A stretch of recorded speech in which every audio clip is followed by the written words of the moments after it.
Entendes o que estás lendo? O podcast que te leva através das páginas da Bíblia, livro por livro, capítulo por capítulo.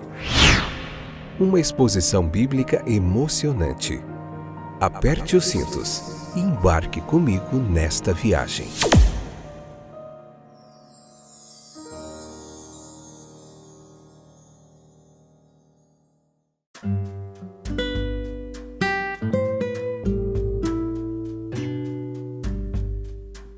Olá, estou aqui mais uma vez, incansavelmente, dedicadamente, para proporcionar para você um conhecimento bíblico de muita qualidade. Hoje, eu sou o Fábio, né? Esse é o podcast Entendes o que Estás Lendo e estamos muito contentes com essa comunidade que cresce a cada dia, de ter vocês aí conosco. Hoje nós vamos ver Lucas capítulo 22, a parte 2ª, episódio de número 343. É bastante episódio, hein? De muito conhecimento bíblico aí para você. A um toque do seu dedo aí no celular, no computador, você tem acesso a todo esse conteúdo bíblico aí gratuito no Spotify, no Deezer, na Amazon Music, no Google Podcast, Apple Podcast, como eu sempre repito aqui. Tem vários streamers aí. Espero que esteja tudo bem com vocês. Hoje nós vamos falar da grandeza de Cristo, né? Vai ser do espírito cristão adequado, um espírito de serviço. Nós vamos falar também sobre a fidelidade. Qual que é a recompensa? Tem uma recompensa de ser fiel. A intercessão do nosso Salvador por nós. A realidade da nossa responsabilidade humana. Nós não podemos abrir mão disso, é uma realidade, tá bom? Vamos lá? Estão prontos? Pega um caderninho aí para você anotar as dúvidas, depois entre em contato com a gente. Tem aí nos streamers, você encontra nosso contato, nosso e-mail, nosso Instagram, nosso telefone, para você nos falar como essa mensagem tem chegado até você, como tem abençoado sua vida, e a gente vai estar contando aqui, tá bom? Então vamos lá, capítulo 22, versículo 26 ao 27, Jesus Cristo, o maior, foi o servo de todos. Ele veio para servir, queridos, era a sua missão sagrada e celestial. Ele veio buscar, salvar os perdidos, ele veio para servir. Aquele ato de serviço no qual ele acabara de se envolver, lá relatado em João, lá no Evangelho segundo São João, capítulo 13, versículo 1 ao 5, quando ele lava os pés dos discípulos, era apenas uma imagem e uma ilustração de todo o espírito e substância de sua vida. Suportar o fardo dos outros era a lei de sua vida. Gálatas capítulo 6, versículo 2 nos fala dessa lei. Ele viveu para curar, ajudar, confortar, iluminar, redimir sua vida de ponta a ponta. Sim, ele fez tudo isso, meus queridos. Ele veio de um ministério amoroso, um serviço gracioso e generoso. Ele sofreu para servir, ele morreu servindo, ele tinha todo o direito de dizer: eu estou entre vocês como aquele que serve. Nós estamos mais próximos de nosso Senhor quando nós vivemos para servir. Nós nos elevamos à estatura espiritual de Jesus Cristo à medida que somos cheios desse seu Espírito, enquanto vivemos esta vida. Existe um caminho de ambição para trilhar no reino de Cristo, mas não é o caminho que leva ao alto cargo, à dignidade oficial, ao aplauso popular. Essas coisas podem vir despercebidas e ser usadas para o bem, mas a única estrada para a qual verdadeira grandeza cristã viaja, pela qual a verdadeira grandeza cristã viaja é o caminho do serviço. Aquele que se esquece de si mesmo, sim, ser tocado, comovido pelas tristezas e pecados de nossos semelhantes, ser estimulado a um serviço útil, sincero, sacrificial em seu favor, ter pena dos pobres e necessitados, buscar e salvar o perdido, respirar o ar e fazer o trabalho de uma bondade despretensiosa, mas eficaz, ter o direito de dizer: eu estou entre vocês, como aquele que serve. Isso é a grandeza do próprio Cristo. Nós precisamos ter esse espírito cristão adequado, pelo meio do qual, versículo 24 ou 38 desse capítulo 22 nos ensina, por meio do trato fiel de nosso Senhor, os discípulos eles foram levados a uma saudável autossuspeita. Eles gritaram com a possibilidade de uma traição do mestre. Eles disseram: Senhor, sou eu?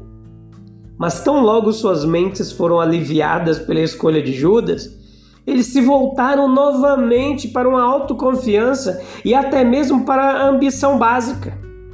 Ali, à mesa do Senhor, apesar das associações sagradas, eles especulam: quem será o maior no reino vindouro? Jesus tem consequentemente que verificar essa ambição nascente. Ele o faz se enobrecendo.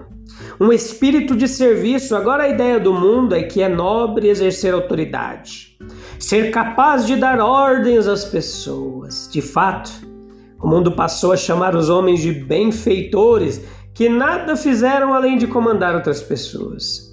Que homenagens são pagas aos príncipes, que nada fizeram em toda a sua vida, a não ser dar ordens e receber homenagem e o serviço de outras pessoas. Mas ele sustenta tudo. Jesus criou tudo e sua grandeza é a grandeza dos ministérios cristãos. É apenas a barbárie oriental que supõe que a grandeza consiste em um estado indolente e luxuriante. Aqui, então, na palavra de Deus, temos esse ensino da ambição genuína. Vamos tentar ser os primeiros no campo do serviço. Vamos fazer o nosso melhor e mais para o benefício de todos ao nosso redor. E só então nós se tornaremos semelhantes a Cristo, meus queridos.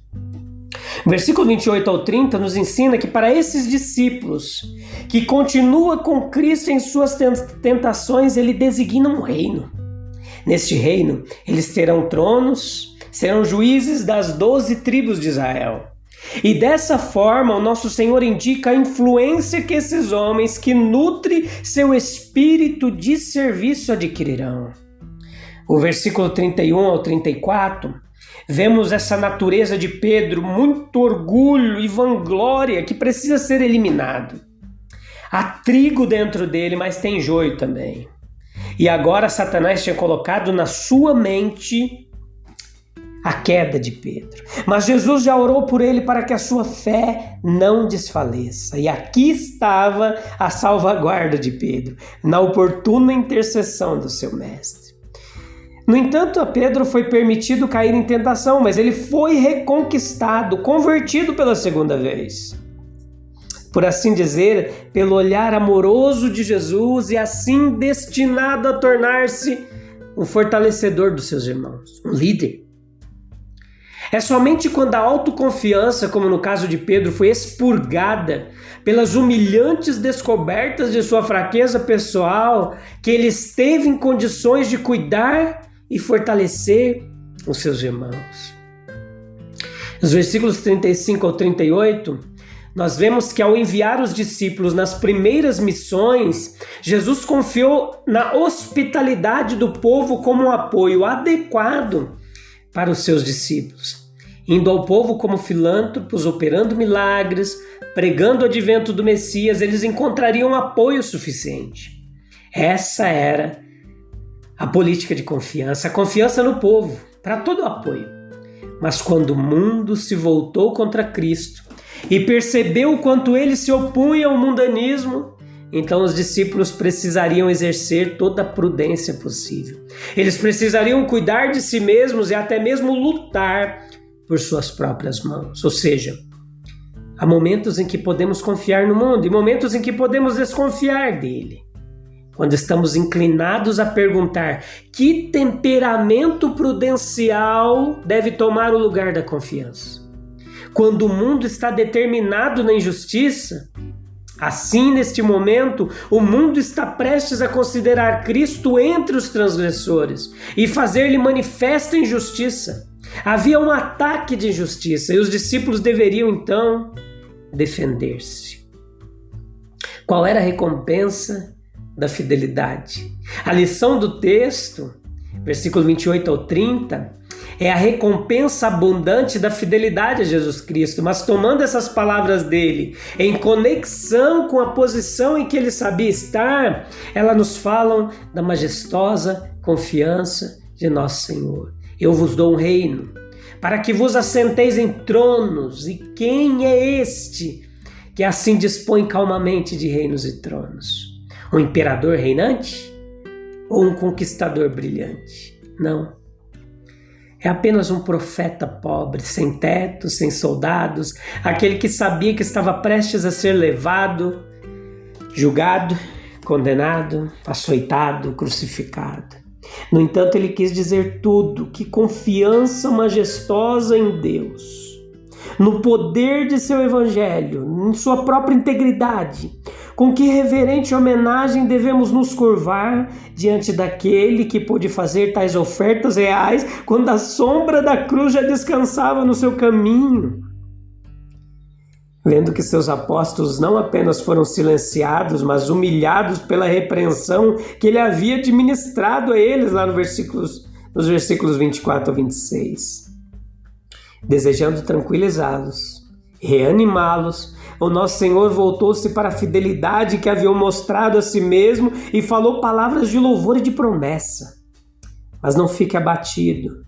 Eu não esqueço sua constância para comigo em todos os meus momentos de provação, e eu o recompensarei. Tal é o gracioso, atencioso e generoso Mestre. Mas a verdade principal aqui é que o nosso Senhor desejou assegurar a seus discípulos que ele não era de forma alguma desatento ou desagradecido por sua fidelidade.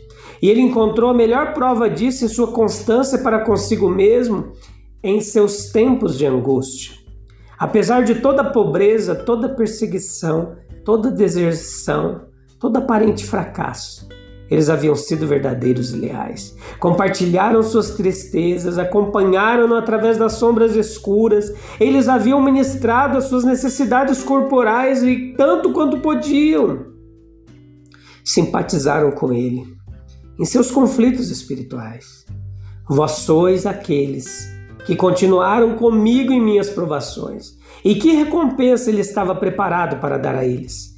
Versículos 29 e 30. Não entendendo dessas palavras literalmente, entendemos que o Senhor deles apresentou diante deles plenitude de alegria, come e beba na minha mesa, sinal de honra, sentem-se em tronos, grande poder e influência permanentes, eu designo para vocês um reino. Essa promessa já foi cumprida, embora de forma diferente daquela que eles esperavam. No exaltado privilégio de serem os primeiros a publicar o evangelho de sua graça à humanidade. No glorioso trabalho de escrever esses memoriais e cartas que não mostram nenhum sinal de idade e são estimados como a literatura absolutamente inestimável do mundo. A Bíblia, na alegria celestial, dignidade, influência que eles herdaram há muito tempo. Veja que Jesus ele orou ali pelos discípulos e por nós. Eu orei por ti, ele disse. Atenção do discurso de nosso Senhor. Simão, Simão, e o fato de ele interceder em favor de Simão Pedro. Falam de uma eterna solicitude de sua parte por seu discípulo. Jesus conhecia bem todas as enfermidades de Pedro. Mas também ele sabia quão ardentemente Pedro podia amar, quão devotadamente ele podia servir, o quanto ele podia ser. Daí a intensidade do seu desejo de que ele não fosse vencido. E por essa razão nós podemos ter certeza de que nosso Senhor, ele está nos considerando a todos com interesse divino. Ele conhece o valor de todo e qualquer espírito humano, o quanto ele pode conhecer e desfrutar, quem e o que pode amar, que graças pode ilustrar e que verdade ele adorna, que influência pode incutir, que trabalho bom e mesmo grande pode realizar para Deus e para o homem. Ele sabe também que tristeza pode trazer sobre si mesmo, que vergonha, que ruína e também que dano irreparável pode causar. Meus queridos, nós não precisamos hesitar. Não. Nós devemos nos acostumar a pensar que Jesus Cristo está nos olhando com um interesse muito terno. É seguir com santa e amorosa solicitude as escolhas que estamos fazendo, o rumo que estamos seguindo. Sim, se entristece. Ele se entristece quando nos vê se desviar do caminho da sabedoria que Ele preparou para nós. A realidade da nossa responsabilidade humana. Jesus Cristo orou para que a fé de Pedro não desfalecesse, não aconteceu. Naturalmente, nós devemos esperar isso. Ela não se desfez totalmente como a de Judas, mas falhou em mantê-lo leal em uma hora muito difícil. Não salvou do ato de negação e da tristeza que sucedeu ao pecado, de modo algum. Isentou o apóstolo de sua responsabilidade individual. Ele continuou a carregar o seu próprio fardo, como todo homem deve fazer. Nem o maior privilégio, nem mesmo a intercessão do próprio Senhor nos livrará disso. Deve depender de nós. Em última instância, se nos esforçarmos, nós venceremos, ou se cedermos, então nós perderemos. A salvação é pela graça, não depende dos nossos esforços, mas o galardão no céu sim, é o que diz a Bíblia. E nós colheremos os frutos daquilo que plantamos, independente da misericórdia divina, tá bom?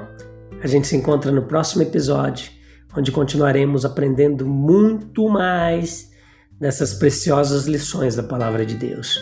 Eu te encontro lá, se Deus quiser. Um abraço, até breve, tchau, tchau.